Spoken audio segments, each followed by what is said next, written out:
In Syria, 10 people have been killed in a suspected napalm attack on the rebel-held city of Douma. Videos posted online show rescue teams trying to put out burning cars. According to Syrian Observatory for Human Rights, there were a total of 6 bombing raids carried out during the attack.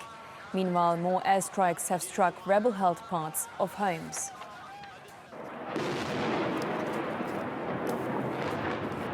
Three civilians were killed in these jets attacked residential areas in homes. The airstrikes began on Saturday after a series of suicide attacks on regime security forces.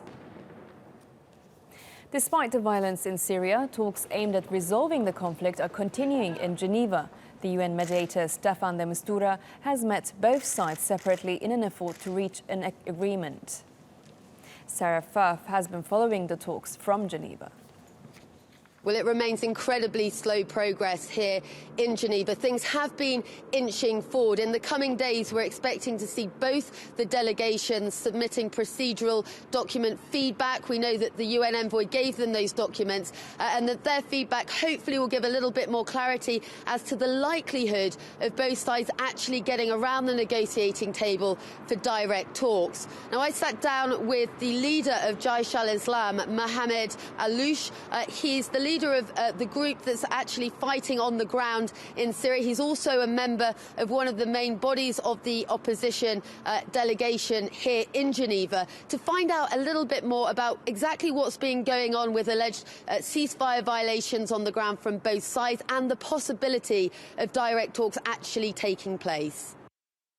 There are no ceasefire violations between the two sides. There are breaches from one side, and it is our guaranteed right from the agreement to be able to respond to any breaches in the ceasefire.